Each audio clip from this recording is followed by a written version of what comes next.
History is full of firsts. It's one small step for man, one giant leap for mankind. Many of those firsts shaped our way of life. For 70 years, KPRC Channel 2 has been proud to be pioneers in shaping television and Houston history. In a state the size of Texas, everyone can enjoy. In the storms Thursday.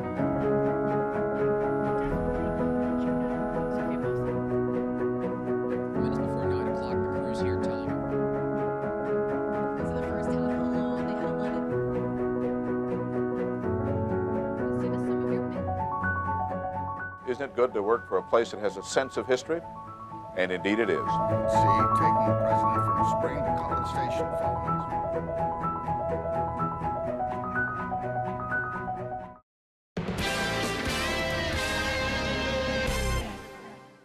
If you have something you'd like Channel 2 Investigates to check out, call the tip line at 713-223-TIPS or email investigates@click2houston.com.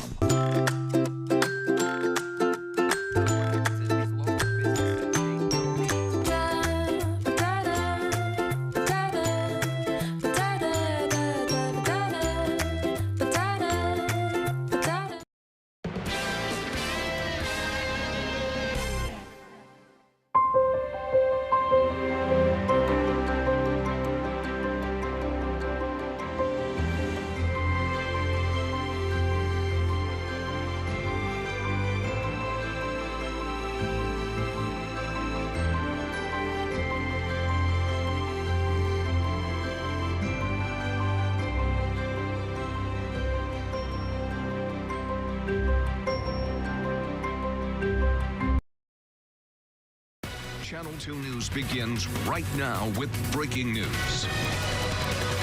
And we are following 3 breaking news stories tonight. The first in Missouri City, where police are responding to a shooting in a neighborhood.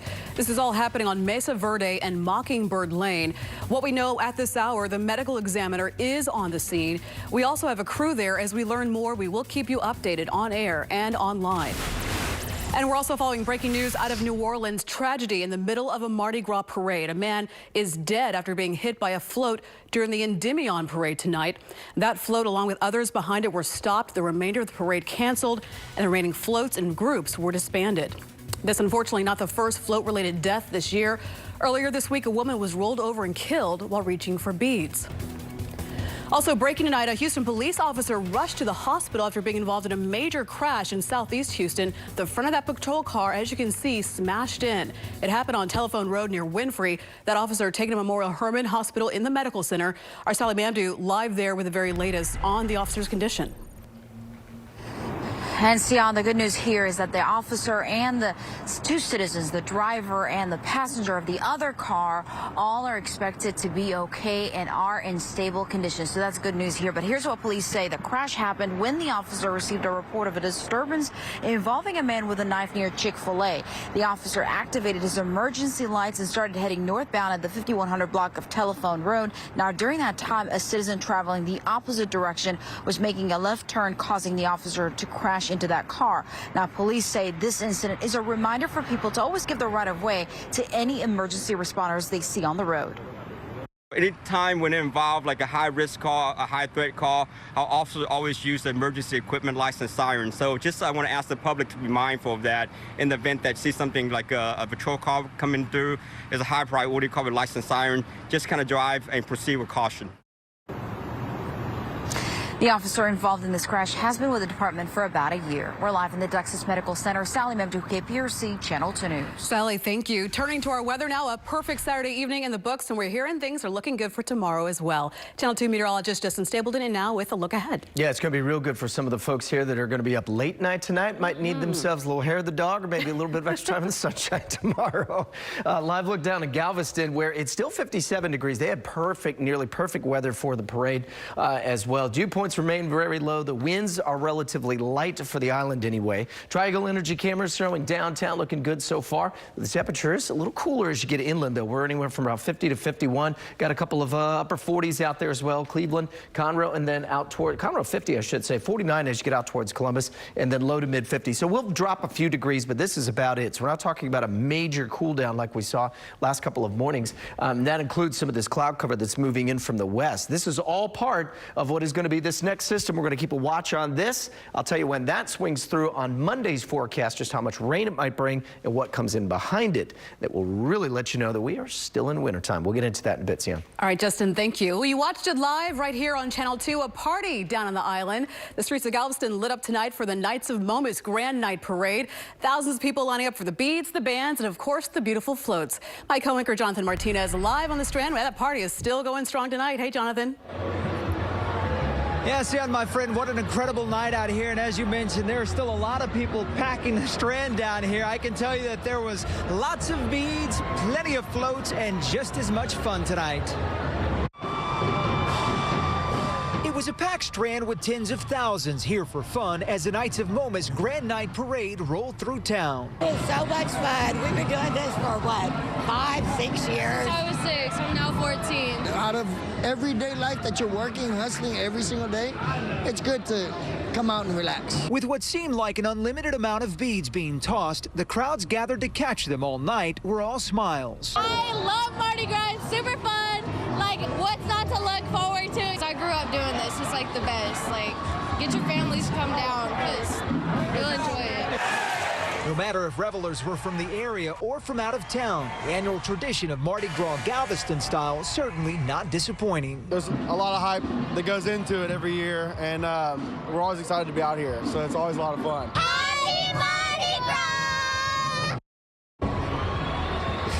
Now, I can't count each and every one of them, but I'm pretty sure there's at least 10,000 people still out here on the Strand. You know, the parade ended probably about a half an hour ago, but for the most part, everybody is gathering over there near the stage, the main stage where some of the bands are performing. So the night, it seems, is just beginning. The party is just getting started for some of these folks out here, and they're probably not going anywhere until told otherwise. We can tell you, though, based off of what we heard out here tonight, despite the chill that is in the air, Mardi Gras 2020 Galveston Island, a huge success. For now, we are reporting live from Galveston Island. I'm Jonathan Martinez, KPRC, Channel 2 News. Jonathan, have fun. Make sure you're back in time for the 5 o'clock news tomorrow evening, please, will ya? Wait a minute. All right, you can relive all the excitement of the parade right now on click2houston.com. You're going to find a photo gallery right there on our homepage. A big night in Decision 2020. Voters in Nevada have spoken and given Vermont Senator Bernie Sanders his second win this primary season. Sanders scoring a resounding victory in Nevada's Democratic presidential caucuses, followed by former Vice President, I should say, Joe Biden. This with 23% of the votes tallied. Former South Bend, Indiana Mayor Pete Buttigieg and Senator Elizabeth Warren coming in at a distant third and fourth. NBC's Jay Gray in Las Vegas with a closer look at the vote and what comes next. Actually, I need to collect your ballots. As the ballots are gathered, the votes ballots in hands counted. The results are a bit delayed but clear. NBC declaring Bernie Sanders the winner early. We have just put together a multi-generational, multi-racial coalition which is going to not only win in Nevada, it's going to sweep this country. Longtime Democrats calling the Nevada vote a defining moment in the campaign. Just think there's one big, huge, screaming story here tonight and that is there is a front runner. The tenor it has changed in this race. But for the other candidates, it sounds like there's no change in their commitment or resolve. We're alive and we're coming back and we're going to win. As usual, I think we have exceeded expectations. We have a lot of states to go, and right now I can feel the momentum. So let's stay in this fight. So we are moving on from the battle-born state with a battle on our hands. A battle that intensifies quickly now, with a primary next weekend in South Carolina, followed by Super Tuesday a few days later, when voters from 14 states will go to the polls. So just how important are the next 2 weeks? Well, during that time, a third of all the votes for the Democratic nomination will be cast. Jay Gray, NBC News, Las Vegas. Tonight, a vigil held for the father who was gunned down in front of his 3-year-old twin sons. Jamarcus Martin was shot at Haverstock Hills Apartments in North Harris County last Sunday. Family and friends releasing red and black balloons in remembrance of the 28-year-old. They say he was a loving dad who was all about his sons. He was a happy person, never mad. Only thing get him worked up is his twins. So we have a part of him. It hurt because he's not here with them and they need their dad. As soon as we came in here, my daddy. 41-year-old Juan Jose Williams is accused of killing Martin. He was arrested yesterday. A celebration of life today for the gospel singer killed in a head-on crash on Old Humble Road last week. A church full of people gathering for the homegoing of LaTanya Earl. Friends say she was an asset to the church and the community.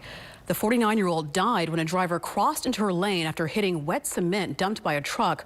Earl's family filing a wrongful death lawsuit against that truck company. A community coming together to raise funds for a Hastings high school teen who was struck by a car. Anthony Velasquez suffering a skull fracture last October. He was struck by a cafeteria worker in A-Leaf. Today it was all hands on deck at the Crawfish Boil as students, parents and staff came to support the family. The funds raised will help with his family's medical bills. A major milestone tonight for a popular venue left devastated by Hurricane Harvey. 12 feet of floodwaters fill the Wortham Theater's basement, but after renovations totaling $100 million, the theater center is back and better than ever. The Wortham hosting the Houston Ballet's Ballet Ball. The Wortham transformed into a utopia in honor of this golden anniversary. The elegant evening including silent auctions, first-class entertainment, and of course company dancers. The money raised tonight will go back to the Houston Ballet. USA Gymnastics has plans to settle with survivors of sexual assault by a former national team doctor, Larry Nassar. Up next, the details of that settlement and how an attorney for those victims is reacting. Monday on NBC. You're watching Channel 2, Houston's home for news. Tonight, we are learning new details about USA Gymnastics' proposal to settle with survivors of disgraced team doctor Larry Nassar's sexual abuse. As part of the $215 million settlement, the organization has proposed a tiered system to settle claims. So-called elite athletes who were abused would receive $1.25 million. Non-elite athletes get more than $500,000. People indirectly affected would get about $80,000. Survivors have until May 8th to approve the proposed settlement. An attorney for 180 of the 517 victims who filed claims, calling the proposal a, quote, disgusting betrayal of children. A daring rescue in Washington, D.C. Firefighters saving an injured crane operator who was trapped 230 feet above ground. Rescue workers had to climb to the top of the crane where they then treated and stabilized the man before lowering him to the ground in a rescue basket. He was then rushed to the hospital with serious but non-life-threatening injuries. Well, it is a perfect end to an exciting day down on Galveston Island, but will this nearly picture-perfect weather be here for a while? Justin's got the forecast coming up after the break. And a beautiful day on the trail. The riders making their way into Houston for the rodeo. A look at one ride that had very special meaning today.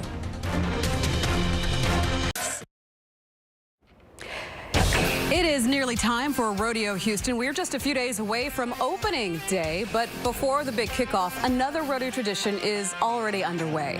Thousands of trail riders are trotting their way into town. The Valley Lodge Trail Ride left from Brookshire this morning, and they had some special guests along for the ride. Members of the Brookwood community, that's a vocational program for adults with disabilities, got to be cowboys and cowgirls for the day. Right now on click2houston.com, we've got a map of trail ride routes and everything else you need to know about the rodeo. Let's just keep the music going through weather. It's the mood, right? Hey, I don't mind at all.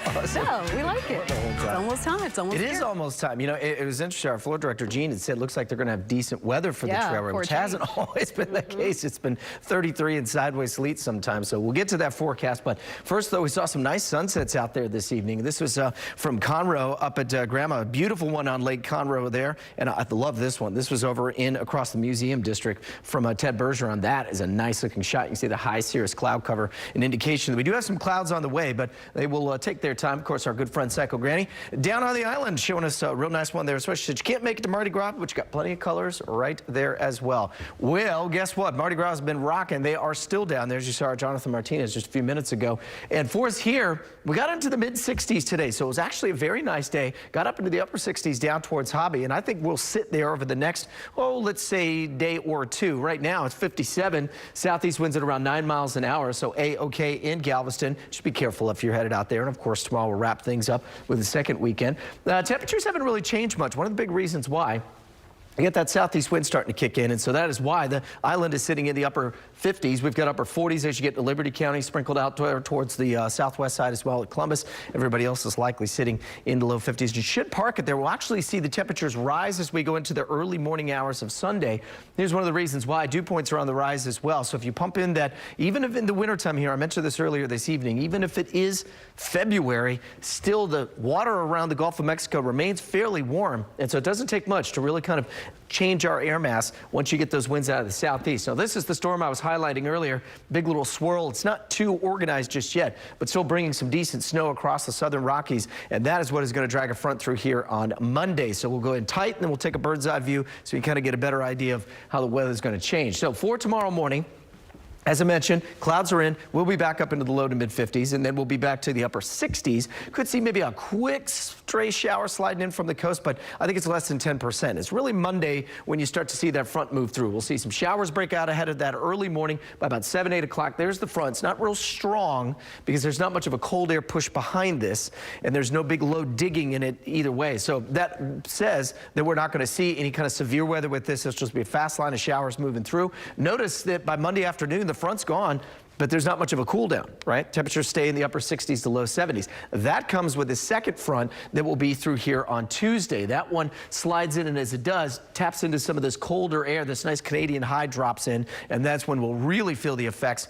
But it will dry things out, and it'll bring back nice sunshine for both Thursday, Friday, even into Saturday. So overall, a decent looking forecast, including for when we start barbecue, which kicks off Thursday night as well. So 68 tomorrow. Rain moves through on Monday. Then we slowly cool things off Tuesday evening, and then drop the bottom out as we get to Wednesday's highs. We'll struggle to get into the low 50s. It's going to be a pretty breezy day, too, so keep that in mind. And that 34 that you see early Thursday morning could be 32 when it's all said and done, but then slowly warming back up into the 50s and 70s as we head in towards the weekend. And another special guest tomorrow morning. She's doing a little pinch hitting. Last night, she will be in tomorrow morning, Miss Bird Merwin as well, and Canberra Marshall will be in for me tomorrow night. And you're off to do some weather things. We are off to do some great weather things with our media group down in Jacksonville. We're very excited. So check out social, because I'll be socialing throughout the next couple of days. Looking forward to it. Yeah. All right, Vanessa's talking sports now. We have to talk about the Cougars. The Rockets game is almost over, so we're going to talk about some high school hoops. But then we're also going to talk about some high school wrestling state championships going on today. She won her second state title, but it's what she did after that has a lot of people talking. That's coming up next in sports.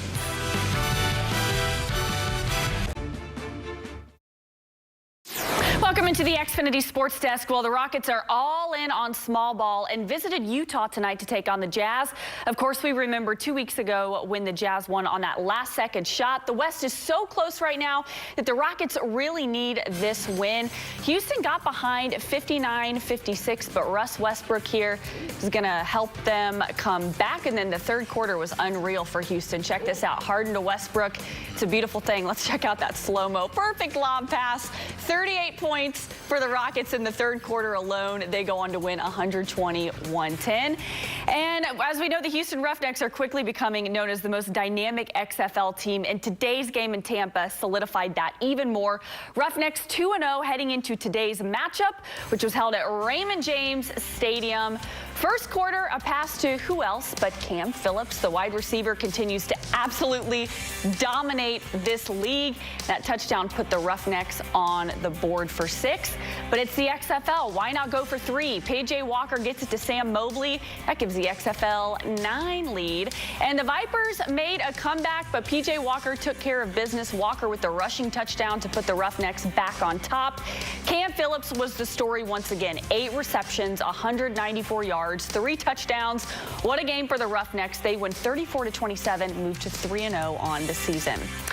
Well, after an impressive win against Tulsa, the 22nd ranked Houston Cougars went to Memphis with all the momentum, looking for a win against the Tigers. The Cougs did struggle at first. At one point, missed 9 out of 10 shots. The Tigers were getting plenty of looks. Then Chris Mills turned it on. This basket put them within 2. Marcus Sasser with the 3 here to give the Cougs back their lead, 48-46. Sasser had 21 points today. This last-second shot, no good for Mills. Cougs lose a heartbreaker by 1 point. Cougs' 4 losses in league play have been by a combined 6 points. You know, you've got to make winning plays. You know, we went to the free throw line twice on 1-and-1s, made 1 of 2. Those are big deals. Those are big plays. And the Astros had plenty of storylines in the offseason, and we thought today would be the day we actually got to see some action for the first time as they took on a very familiar opponent. Defending World Series champs, the Nationals. Astros minor league pitcher of the year, Christian Javier on the mound. First inning, 3 up, 3 down for Javier. Great start. First hit of the spring came from first baseman Taylor Jones, a single off Max Scherzer. We made it to the bottom of the second before Mother Nature interfered. That game was called due to rain. And the Woodlands Christian Academy taking on St. Thomas Episcopal in a regional matchup. Close game on the 3rd, and Austin Benini going to the rack. Then check out the big man, Emmanuel Jones. He's going to clean up the miss from Bakari Laystrap. Then one more, throw it down for Emmanuel Jones. The Warriors get the regional win, 61-51. And this from our partners at Vipe. Congrats to Cy Creek's Amanda McLeavy. She won her 2nd straight 6A state championship, this time in the 102-pound weight class. And check out how she celebrates with her coach.